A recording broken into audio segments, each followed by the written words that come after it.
የ2018 ዓመተ ምህረት የፋሲካ በዓልን አስመልክቶ የተለያዩ የእምነት ተቋማት አባቶች የእንኳን አደረሳችሁ መልእክት አስተላልፈዋል። በኢትዮጵያ ኦርቶዶክስ ተዋሕዶ ቤተክርስቲያን የሲዳማ ሀገረ ስብከት ሊቀ ጳጳስና የቅዱስ ሲኖዶስ አባል ብፁዕ ቅዱስ አቡነ ዮሴፍ የትንሣኤ በዓልን ስናከብር የተከፈለልንን ዋጋ እያሰብን ሊሆን ይገባል ያሉ ሲሆን የኢየሱስ ክርስቶስ ሞትና ትንሣኤ ለሰው ልጆች ያስገኘውን ድልም አብራርተዋል። በስመ አብ ወወልድ ወመንፈስ ቅዱስ አሐዱ አምላክ አሜን።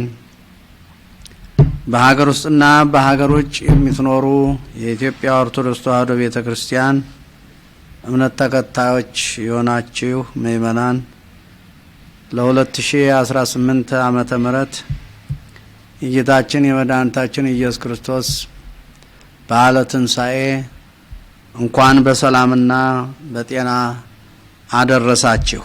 የተወደዳችሁ የእግዚአብሔር ልጆች በዓለም ዙሪያ ያላችሁ ትንሣኤ የድል በዓል ነው። የደስታችን በዓል ነው። የድላችን በዓል ነው። ወደ ቀደመ ክብራችን የተመለስንበት በዓል ነው።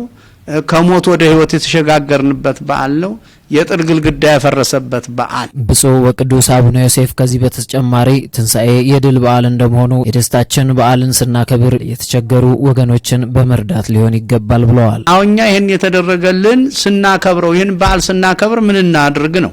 ዛሬ በጨለማ የሚኖሩ ሰዎች የሉም ወይ?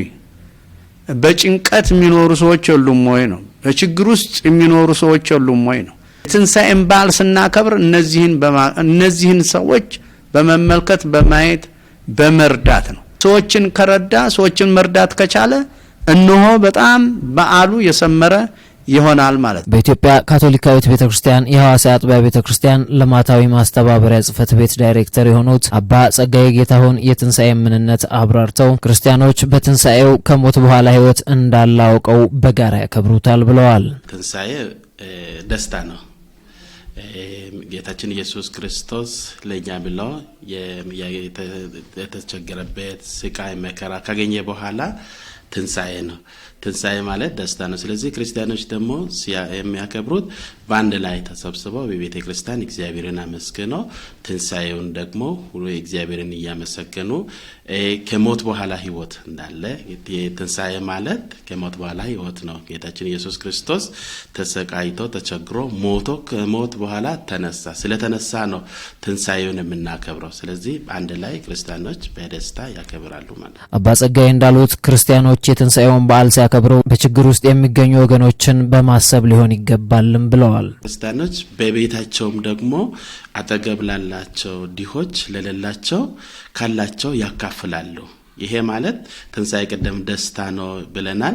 የጌታችን ኢየሱስ ክርስቶስ ከሞት ስለተነሳ ደስታ ነው። ስለዚህ አንድ ላይ እነሱ ሲደሰቱ አጠገብ ላሉት ድሆችም ደግሞ ያካፍላሉ፣ ደስታቸውን ያጋራሉ። ስለዚህ ሁላችንም በአንድ ላይ በደስታ ይህንን በዓል እንድናከብር ቤተክርስቲያንን በሰፊ ታስተምራለች። የሐዋሳ ወንጌላውያን አብያተ ክርስቲያናት ህብረት የቦርድ ሰብሳቢና የሐዋሳ የሕይወት ብርሃን ቤተክርስቲያን ዋና መጋቢ ፓስተር ጌቱ አያሌው የትንሣኤ በዓል የሰው ልጆች ከሞት ወደ ሕይወት የተሻገሩበት ታላቅ የድል በዓል ነው ብለዋል። የጌታችን የኢየሱስ ክርስቶስ የትንሣኤ በዓል ለሰው ልጆች ሁሉ ክርስቶስ በመስቀል ላይ ባደረገው ስራ ደሙን በማፍሰስ የኃጢአትን ይቅርታ ያገኘንበትና ስለ ኃጢአታችንም ሞቶ ተቀብሮ ሰይጣንን ድል አድርጎ የተነሳበት የትንሣኤ ማለዳ በመሆኑ በታላቅ ደስታ ክርስቲያኖች የትንሣኤን በዓል ሊያከብሩት ይገባል።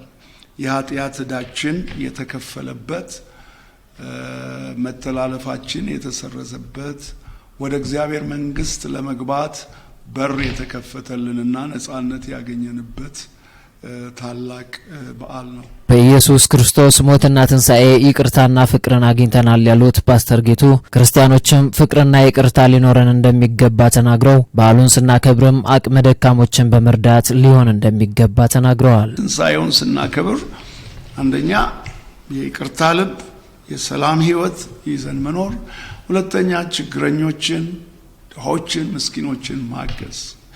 ሌላው ሶስተኛው ነገር የምናገረው የኢየሱስ ክርስቶስ ትንሣኤ ሰይጣን የተሸነፈበት ሞት የተሸነፈበት የድል በዓል። የሶስቱም ቤተ እምነት አባቶች ለበዓሉ የእንኳን አደረሳችሁ መልእክታቸውን አስተላልፈዋል። በሀገር ውስጥና ከሀገር ውጭ ያላችሁ ኢትዮጵያውያን በሙሉ በድጋሜ እንኳን ለ2018 ዓመተ ምህረት የትንሳኤ በዓል ለትንሳኤ በዓል በሰላም በጤና አደረሳችሁ። በዓሉን የሰላም የፍቅር የበረከት በዓል ያደርግላችሁ። መልካም የትንሳኤ በዓል። መላለ ካቶሊካዊ ቤተክርስቲያን ሀገር ውስጥ ላሉትም ከሀገር ውጭ ላሉት ሁሉ እንኳን ለጌታችን ኢየሱስ ክርስቶስ 2018 ትንሳኤ በዓል በሰላም አደረሳችሁ ላችሁ። በመላው ሀገራችንና በመላው ዓለምም የምትኖሩ ኢትዮጵያውያን፣ ኤርትራውያን የኛን ቋንቋ የምትሰሙ ሁሉ እንኳን ለ2018 ዓመተ ምህረት የጌታችን ኢየሱስ ክርስቶስ የትንሳኤ በዓል እንኳን በሰላም አደረሳችሁ።